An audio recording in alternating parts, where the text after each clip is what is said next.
बिस्मिल्लाहिर्रहमानिर्रहीम। अस्सलाम वालेकुम students, welcome to learning academy.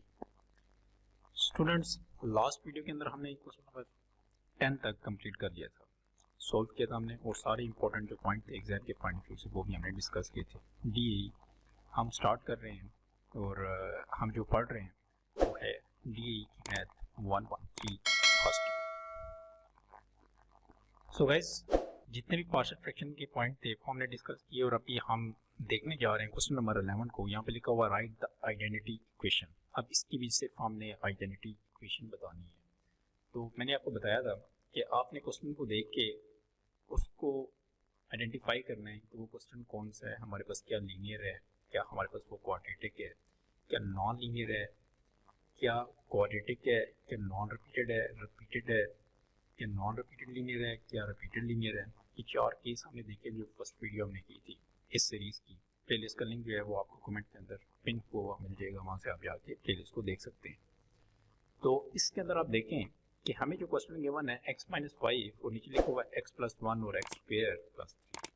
अब ये जो क्वेश्चन है ये हमारे पास कौन सा क्वेश्चन है, यहाँ पे डिग्री देखें, ऊपर नोमिनेटर के अंदर छोटा है, डिनोमिनेटर के अंदर हमारे पास क्या है, डिग्री बड़ी है।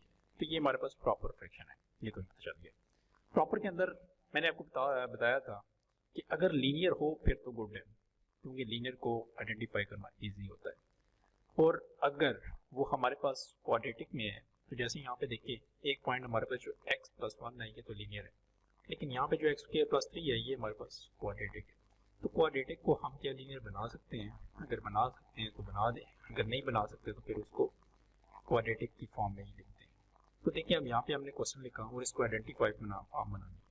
x+1 हमारे पास लीनियर है, तो लीनियर को लिखने का क्या तरीका होता है, ax+1 first value as plus यहाँ पे क्या आ रहा है x²+3। अब ये क्वाड्रेटिक है, क्वाड्रेटिक को हम कैसे लिखते थे, वो केस अगर आप फर्स्ट वीडियो देखें तो उसमें हमने लिखा था कि ax+b लिखते थे, फिर bx+c+d लिखते थे, फिर ex+f लिखते थे। तो वैसे हमने लिखना है, यहाँ पे a यूज हो चुका है तो यहाँ पे क्या आएगा, bx+c आएगा नेक्स्ट, और नीचे वाली ये वैल्यू आएगी। यहाँ पे सिंगल ही है एक, ठीक है, यहाँ पे बाय 1 है तो x²+1 आ जाएगा, क्योंकि क्वाड्रेटिक इक्वेशन है तो क्वाड्रेटिक है बेसिकली हमारे पास, तो वो एक ही है तो हम एक बार लिखेंगे, तो इसकी ये वाली आइडेंटिफाई। ठीक, सो गाइस स्टार्ट करते हैं क्वेश्चन नंबर 12 को। यहाँ पे लिखा हुआ राइट एंड आइडेंटिफाई इक्वेशन। अब यहाँ पे इक्वेशन इसकी आइडेंटिफाई करनी है। ऊपर लिखा हुआ है x³ 6x³ + 5x² - 7 divided by 3x² - 2x - 1। ये हमारे पास क्वेश्चन है। इस क्वेश्चन में देखिए हमारे पास कोई भी फैक्टर नहीं है, मोस्टली हमारे पास क्या होते हैं, फैक्टराइज हुए होते हैं, फैक्टर की फॉर्म में हमारे पास क्वेश्चन होते हैं और उसको हम आइडेंटिफाई करते हैं कि लीनियर है कि क्वाड्रेटिक है। तो यहाँ पे जब भी हमारे पास क्वेश्चन आता है इस तरह का क्वेश्चन हमने एक के ऊपर भी सॉल्व किया है, तो वहाँ पे ये था कि हमने इसको फैक्टराइज करके पहले फैक्टर की फॉर्म में लिखा है। तो आप इसको डिवाइड करें, डिवाइड करने के बाद आपके पास ये वाली फॉर्म आ जाएगी 6x³ + 5x² - 7 3x² - 2x - 1। इसको हम डिवाइड करेंगे और डिवाइड करने के बाद हमारे पास क्या होगा कि आपके पास डिविजिबल, रिमाइंडर एंड क्वोशंट, ये तीन चीज़ें हैं। तो यहाँ पे हमारे पास जो डिविजिबल है वो यहाँ पे लिखा जाता है क्वोशंट, और रिमाइंडर को यहाँ पे लिखा जाता है, तो वो यहाँ पे नहीं लिखा हुआ, वो डायरेक्ट हुआ है। तो उसको हमने फिर क्या करना है कि आपके पास आएगा ऊपर 8x - 4 डिवाइडेड बाई ये वाली चीज़ 3x² - 2x और -1 डिवाइड करके। फिर इस चीज़ को आप क्या करेंगे, फिर फैक्टराइज करेंगे। फैक्टराइज कैसे करते हैं कि आप इसको इसके साथ मल्टीप्लाई करते हैं, जो वैल्यू आती है उसको इन दोनों के साथ जमा नफी करके ये वाली वैल्यू होनी चाहिए, जमा करके मल्टीप्लाई करके ये वाली चीज़ आनी चाहिए। तो इनको मल्टीप्लाई कैसे करते हैं, वही 3x² - 3x और +1, इसका एक फैक्टर बन गया, और -1 ये वाला एस्टेस यहाँ पे आ गया। फैक्टर करना आपको आता है, फैक्टराइज करना, तो उसके लिए मैं ज़्यादा यहाँ पे समझा नहीं रहा था। तो ये हमारे पास लास्ट में क्या बनेंगे, दो पेयर x - 1 और 3x + 1। जब दो पेयर बन गए तो वही पेयर दो देखें यहाँ पे लिखे हुए हैं डायरेक्ट, और लीनियर फॉर्म में लिखे हुए हैं क्योंकि है भी लीनियर। एक x - 1 है वो एक नीचे आ जाएगा, 3x + 1 वो भी एक नीचे आ जाएगा, और यहाँ पे वो चीज़ आती है जो डिविजिबल होती है डिवाइड करने के बाद जो वैल्यू आई है। ठीक है, डिवाइड करने के बाद हमारे पास ये वैल्यू आई और ये डिविजिबल साथ आ जाएगी। तो ये हमारे पास क्या आती है, एक सिंपल सी आइडेंटिफाई इक्वेशन थी। क्वेश्चन नंबर 13 को देखिए, यहाँ पे लिखो आइडेंटिफाई इक्वेशन, यहाँ पे भी आइडेंटिफाई इक्वेशन। तो इसमें आप देखें कि हमारे पास ऊपर जो है वो क्या है, x - 1 x - 2 x - 3 x - 4 x - 5 x - 6।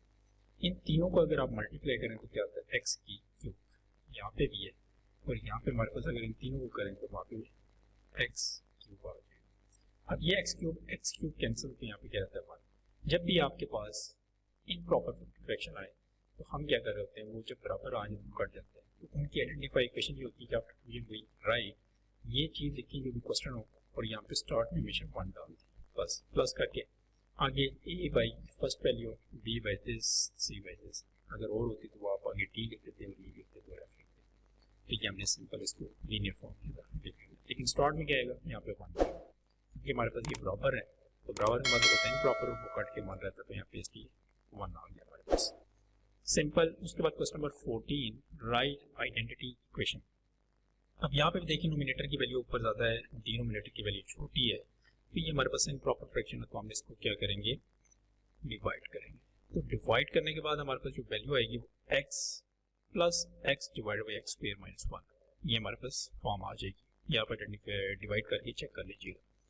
तो ये जब फॉर्म आएगी तो देखिए इसको हमने यहाँ पे लिखा, ये वाला जो x है स्टार्ट वाला, ये एस यहाँ पे आएगा और आगे लीनियर है। अब यहाँ पे इसको लीनियर हम फॉर्म में लिख सकते हैं, कैसे, x माइनस 1 एक बार आएगा, पीछे क्या रहता है अगेन एक बार x प्लस 1 हो जाएगा, तो ये हमारे पास स्क्वायर वाला काम खत्म हो गया।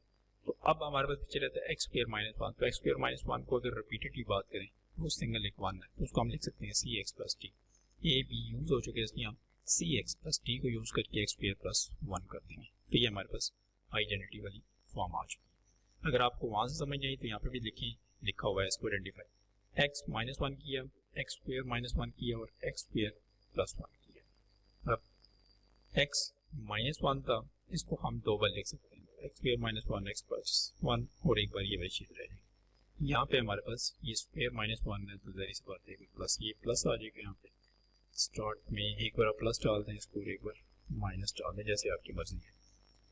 ठीक है, हमारे पास क्या हुआ, आइडेंटिटी फॉर्म आ जाएगी। Question number 15, right an identity equation of this. अब इसको भी इक्वेशन लिखे, इसमें एक लीनियर है और एक क्वाड्रेटिक है, क्वाड्रेटिक के ऊपर 2 है, तो सिंपल इज दैट आप ए लिखें और नीचे फर्स्ट वैल्यू, ये लीनियर वाला काम खत्म। अब ये इसको लिखना है तो इसको एक बार 1 लिखें और एक बार 2 लिखें, बी एक्स प्लस सी आएगा divide by x square plus 2 first, और सेकंड हमारे पास आएगी एक्स स्क्वायर प्लस 2 ऊपर 2, क्योंकि यहाँ पे 2 बार है, तो डी एक्स प्लस ई आएगा क्योंकि हमारे पास यहाँ पे A B C D E sequence में चलते हैं। तो इस तरह हम क्या करते हैं कि जो क्वाड्रेटिक इक्वेशन होती है, क्वाड्रेटिक फ्रैक्शन होती है, उसको हम इस तरह आइडेंटिफाई करते हैं और जो लीनियर होती है उसको हम इस तरह करते हैं। इसी के साथ हम इस वीडियो को यहाँ पे एंड करेंगे। अगर आप चैनल पे नए हैं, चैनल को सब्सक्राइब नहीं किया हुआ, चैनल को सब्सक्राइब कर दें, लाइक कर दें, शेयर भी कर दें, और आपका एक टास्क ये है कि आपने 2 सब्सक्राइबर अपने साथ जरूर देते हैं। नेक्स्ट वीडियो तक मुझे दीजिए इजाज़त।